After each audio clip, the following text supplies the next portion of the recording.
Jangan lupa like, comment, and subscribe channel YouTube TVRI Bengkulu dan nyalakan lonceng notifikasinya.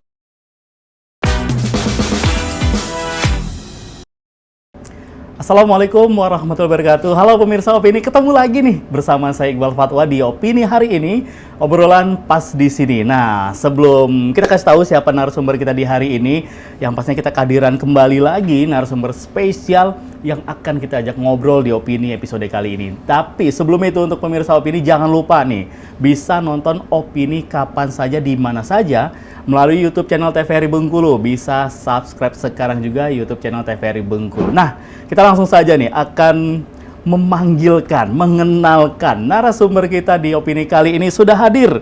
Ini dia Kepala Perwakilan BPKP Bengkulu, Bapak Faisal Cahyo Nugroho. Assalamualaikum Bapak. Ini saya manggilnya apa nih? Pak Faisal, Pak Cahyo, atau Pak Nugroho? Oh, Faisal aja. Pak Faisal. Pak Faisal sehat Pak ya? Alhamdulillah. Alhamdulillah. Kerjaan akhir-akhir ini lancar semua Pak? Ya, kita kalau triwulan 2, triwulan 3 itu biasanya peak. Lagi banyak penugasan. Oke. Mulai masa-masa pekerjaan mulai naik Pak ya? Betul. Oke, yang biasanya tidak terlalu sibuk, mulai triwulan kedua ini mulai sibuk. Apalagi nanti triwulan 3 biasanya lebih ini lagi Pak ya? Lebih sibuk lagi. Oke, sudah akan akhir tahun. Oke. Nah, di hari ini pemirsa Opini, kenapa kita menghadirkan, mengundang langsung Kepala Perwakilan BPKP Kantor Perwakilan Bengkulu, yaitu Bapak Faisal di sini. Nah, kita akan membahas tema kita memandu akuntabilitas, memacu efektivitas. Nah, seperti apa nanti? Kita tahan dulu obrolannya. Tak kenal maka tak sayang. Nah, Pak Faisal, kita mau ngobrol-ngobrol dulu nih Pak. Betul. Pak Faisal ini kan mungkin sudah berpuluh tahun Pak ya di BPKP Pak ya? Iya, sudah 30 hingga tahun. akhirnya mendarat di Provinsi Bengkulu ini Pak. Nah, boleh diceritain dulu Pak, awal mulanya Bapak Faisal ini bergabung di BPKP, terus juga kita flashback ke puluhan tahun yang lalu. Nah, mulai dari SMA-nya nih, biasanya sebagai penentu untuk kedepannya mau kemana nih. Nah, kalau dari SMA nih Pak Faisal, memang sudah tertarik di urusan perekonomian ini Pak? Jadi saya dulu SD sampai SMA di Kediri, kemudian nyoba daftar kuliah, alhamdulillah masuk STAN. Begitu masuk STAN, di tingkat 2 kita sudah CPNS, kemudian menjelang lulus kita ada penempatan milih waktu itu. Jadi milih lembaga mana dia. Jadi waktu itu kita sangat tertarik dengan BPKP. Makanya itu tahun berapa itu Pak Faisal? Kita lulus STAN tahun 94. Oh, 94. Berarti setelah lulus itu langsung dipilih, memilih, disuruh pilih Pak ya? Iya, sebelum lulus. Memilihnya ke lembaga kemana nih? Betul. Nah, apa yang membuat nih? Ini pertanyaan mungkin terakhir ditanyain, kapan sih Pak? Pertanyaan seperti ini, apa yang membuat Pak Faisal akhirnya memilih BPKP di antara mungkin banyak pilihan lembaga-lembaga lainnya pada saat itu? Iya. Jadi waktu itu pilihan ada yang di Kementerian Keuangan, ada yang di BPK, dan ada yang di BPKP waktu itu. Ya memang BPKP sangat strategis ya di tahun itu. Jadi melihat posisi yang strategis, banyak kawan-kawan STAN itu yang memilih BPKP. Oke. Apakah juga faktor biasanya kan temen rame kemana nih? saling kompromi gitu, satu geng kemana gitu. Jadi akhirnya memilih di BPKP ini. Betul. Nah, untuk penempatan pertama kali awal mulai berdinas nih Pak Faisal, dulu di kantor perwakilan mana nih Pak? Oh, jadi tahun 94 pertama tugas di perwakilan Jambi. Oh, Jambi. Perwakilan Jambi, dan itu kita 3 tahun di sana. Dan di awal-awal penugasan saya sempat masuk tim gabungan pajak BPKP. Jadi meriksa pajak perusahaan swasta Mas. Seperti itu. Oke, jadi awal mula sudah di Jambi. Jadi dengan lidah makanan Sumatera ini sudah terbiasa lah Pak ya. Karena dari awal penempatannya langsung ke Sumatera nih. Betul. Ke Jambi kurang lebih. Kalau dari segi makanan, Jambi sama Bengkulu hampir-hampir mirip lah Pak ya. Sama. Oke. Dan setelah di Jambi, lalu 3 tahun kemana lagi itu Pak? Lanjut kuliah lagi D4 ya di Jakarta. Oke. Setelah D4 kita tugas lagi, jadi penempatan lagi dan ya melanjutkan tugas. Oh, oke. Dan akhirnya baru mendarat di Bengkulu. Nah, Mendarat di kalau Bengkulu. untuk di Bengkulu nih, Pak Faisal, mulai dari tahun berapa? Saya tugas di sini dari April 2024. Oke, Jadi April. setahun lebih. Oh, 1 tahun lebih. Berarti Setahun baru lebih. bulan kemarin merayakan ulang tahun, Pak. 1 tahun. Satu tahun lebih. 1 tahun di Bengkulu ini. Nah, Iya. gimana nih, Pak? Sebelum di Bengkulu nih, sebelum di Bengkulu di mana, Pak? Saya sebelum di sini di perwakilan Bangka Belitung. Jadi Oke. geser ke sini mendapatkan amanah dari pimpinan, kita laksanakan. Oke. Dan saya termasuk surprise dengan Bengkulu, ya luar biasa ternyata alamnya indah, Oke.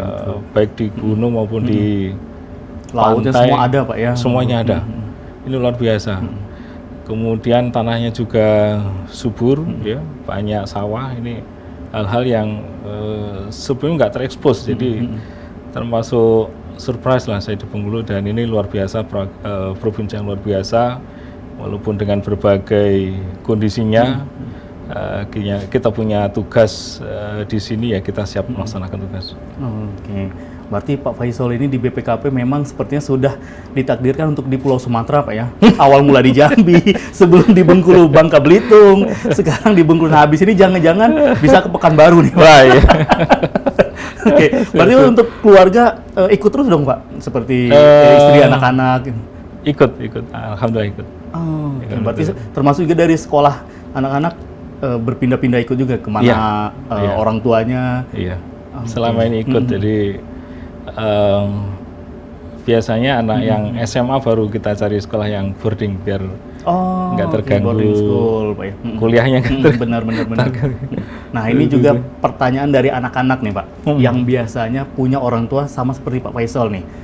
Pekerjaannya berpindah-pindah nih. Pernah nggak sih, Pak, anak-anak curhat, Pak, kapan sih, Pak, kita memang menetap di satu tempat, soalnya saya bosan gitu, begitu pindah kenalan lagi sama teman baru lagi. Iya. Pernah ada nggak, Pak, dari anak-anak curhat? Kalau ini sih enggak ya, cuman ya kita sudah sampaikan ke anak-anak ya, kita pindah-pindah, ya teman baru, suasana baru, dan alhamdulillah anak-anak juga lumayan, Pak. Jadi kita kayak kemarin di Bangka Belitung kita nikmati jajanan lokal sana, makan lokal sana kita nikmati. Sebelumnya di pusat, sebelumnya sempat di Jawa Barat juga sama kita nikmati. Jadi biar kita bisa melakukan tugas dengan bagus ya. Kita nikmati di mana kita bertugas. Ini bagian dari modus orang tua untuk mengajak anaknya, yuk kita pindah lagi, wah Bengkulu bagus loh pantainya ini gitu ya. Betul. Nah, kita cari sisi positifnya. Sisi positif akhirnya anak-anak wah semakin antusias begitu nyampe, wah ternyata bisa mandi pantai, Iya. bisa ke air panas Suban yang ada di Betul. Bengkulu, bisa Betul. metik stroberi juga. Wah, luar biasa sekali ini perjalanan dari Pak Faisal. Nah, cerita tentang BPKP nih, Pak. Mungkin juga dari kita akan sharing nih ke teman-teman pemirsa opini. Mungkin ada juga yang belum tahu nih, Pak. BPKP itu apa? Terus juga dari kepanjangannya apakah sama seperti BPK? Kan ada BPK-nya itu, Pak. Nah, apakah sama? Terus juga tugas fungsinya seperti apa gitu, Pak. Boleh Pak Faisal izin menceritakan, Pak? Iya. Jadi kalau BPKP ini sejarahnya sebenarnya sudah panjang ya. Dulu diawali dari jawatan akuntan negara. Gitu, kemudian di tahun berapa itu berubah menjadi Dirjen Pengawasan Keuangan Negara. DJPKN itu di lingkup Kementerian Keuangan. Kemudian di tahun 83 barulah menjadi satu lembaga tersendiri di luar Kementerian Keuangan. Namanya Badan Pengawasan Keuangan Pembangunan, dan itu langsung di bawah Presiden.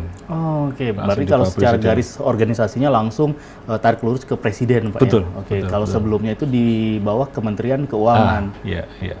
Jadi seperti itu. Berarti kalau untuk BPKP ini memang seluruh provinsi di Indonesia ini punya kantor perwakilannya, Pak. Iya.